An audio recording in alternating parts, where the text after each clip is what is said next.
मेरे बड़े ही भैया रोज रात को देर तक पढ़ाई करते रहते थे और फिर सो जाया करते थे। एक दिन की बात है, मैं और भैया रात के करीब 1 o'clock बजे पढ़ाई करके सोए। रात के करीब 3-4 o'clock बजे होंगे। मुझे अपने संतरे पर कुछ रेंगता हुआ सा महसूस हुआ।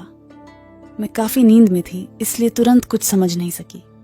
पर कुछ देर बाद मुझे यह एहसास हुआ कि कोई मेरे संतरे को कप डेहो के ऊपर से मसल रहा है।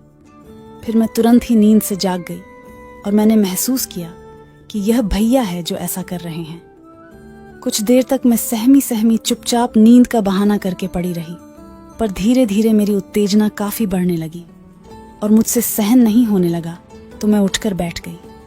भैया बहुत डर गए और बिना कुछ कहे चुपचाप अपनी जगह पर जाकर सो गए।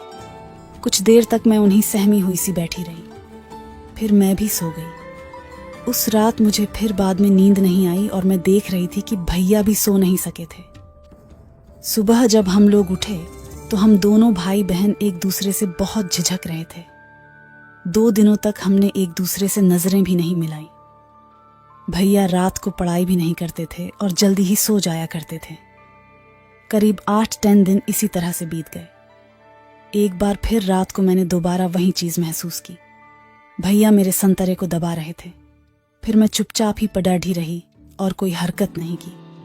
कुछ देर तक भैया मेरे संतरे को दबाते रहे और फिर उन्होंने मेरी स्कर्ट के अंदर मेरी जांघों पर अपना हाथ घुमाना शुरू कर दिया। मेरी सांसें बहुत तेज होने लगी थी, पर मुझे बहुत अच्छा लग रहा था, सो मैं बिना कोई हरकत किए चुपचाप पड्ढी रही। जांघों पर हाथ से सहलाते सहलाते भैया ने अपना हाथ फिर मेरी पेंटी के ऊपर से मेरे सामान पर घुमाना शुरू कर दिया। कुछ देर तक वो मेरी गुफा को ऊपर से ही सहलाते दबाते रहे। फिर अचानक उन्होंने अपनी एक उंगली मेरी पेंटी की किनारी में से अंदर सरकाई और मेरी फुद्दी को छूने लगे। मेरी धड़कनें बहुत तेज हो रही थी। शायद भैया आप मेरी गीली फुद्दी को देखकर ये समझ चुके थे कि मैं जाग रही हूँ, पर चुपचाप पड्डी हुई हूँ, शायद इसीलिए। फिर भैया चुपचाप मेरे बाजू में सो गए और मेरी चादर को खुद के ऊपर भी ओढ़ लिया और मुझसे जोर से चिपक गए और मुझे दबाने लगे। तब मुझे मजबूरन जागना पड़ा। मैंने उन्हें ऐसा करने से रोकने की और उन्हें वहां से दूर धकेल कर उठकर जाने की बहुत कोशिशें की। उन्हें दूर धकेलने लगी, पर वह नहीं माने और चुपचाप ही दोबारा मेरी पेंटी में मेरी कमर की तरफ से एलएसी के ऊपर से अंदर हाथ डाल दिया और मेरी गुफा को अपनी मुट्ठी में पकड़ डीएच लिया। मुझे तो मानो 440 वोल्ट का इलेक्ट्रिक का करंट लग गया था। जिंदगी में पहली बार किसी मर्द का हाथ मेरी गुफा पर गया था। भैया ने उनकी एक उंगली मेरी गुफा के अंदर घुसा दी थी और मैं तड़ी शब कर रह गई थी। मैंने तुरंत उनका हाथ झटके से बाहर निकाला और खुद उठकर बैठ गई। भैया 2 मिनट तक तो चुपचाप लेटे रहे और फिर उन्होंने दोबारा मेरी जांघों के बीच हाथ डालकर मेरी गुफा को पेंटी के ऊपर से ही पकड़ डियाश लिया। मैंने उनका हाथ दूर धकेल कर मैं उठकर खाड्ढी हो गई और नीचे रूम में चली गई। नीचे घर में जाकर मैंने पहले तो थोड़ा पानी पिया और अपनी सांसों को नॉर्मल किया और फिर वहीं नीचे घर में ही सो गई। पर मेरी आंखों में आप नींद कहाँ थी। भैया ने अभी मेरा करने की कोशिश की थी। करीब 15 मिनट बाद भैया भी नीचे घर में आ गए और सीधा मेरे पास आए और मेरे सर पर हाथ फेरते हुए मुझे बोले, देखो नगमा, मैं तुम यह बात किसी से कहना मत। तुम्हें बुरा लगा हो तो मैं तुमसे माफी मांगता हूं। मैं आज तुम्हें एक बात सच बात देना चाहता हूं जो मेरे दिल में है। अगर तुम्हें बुरा लगे तो मुझे साफ साफ कह देना, तुम मुझे बहुत अच्छी लगती हो। मैं जानता हूं कि तुम मेरी छोटी बहन हो और मुझे तुम्हारे साथ यह सब नहीं करना चाहिए, पर क्या करूं। दिन में तो मैं खुद को संभाल लेता हूं, पर रात में न जाने तुम्हें देखने के बाद मुझे क्या हो जाता है कि मेरा मन काबू में ही नहीं रहता और मैं ऐसा कर बैठता हूं। नगमा, मैं जानता हूं कि यह सब शरीर की भूख है और यह भूख तुम्हें भी तो लगती ही होगी, पर तुम लड़े डाकी हो, शायद इसलिए सहन कर लेती होगी, पर मुझसे को सहन नहीं होती है और मैं बहक जाता हूं।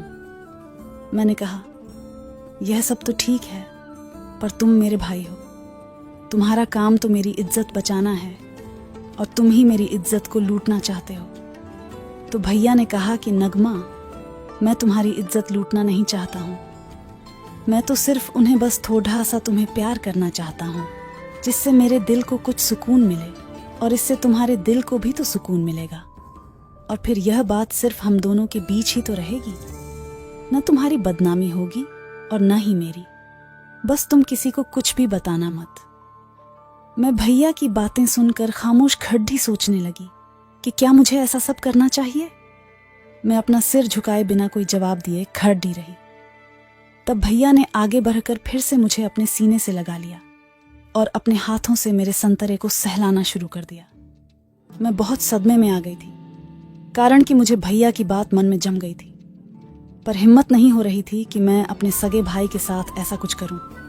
भैया ने मुझे अपने से और ज्यादा चुप कालिया और मेरे संतरे को सहलाते हुए बोले, नगमा डरो मत, अभी यहाँ कोई नहीं आएगा। सब लोग ऊपर सोए हुए हैं और हम लोग सिर्फ थोड़ा सा ऊपर ऊपर से ही तो मजा ले रहे हैं। ऐसा कहकर भैया ने मेरी शर्ट के अंदर अपना हाथ डाल दिया और मेरी ब्रा को ऊपर सरकाकर मेरे नंगे संतरे को अपनी गर्म हथेली में पकड़ डैच लिया। मेरे सारे शरीर में बिजली से दौड़ धाने लगी थी।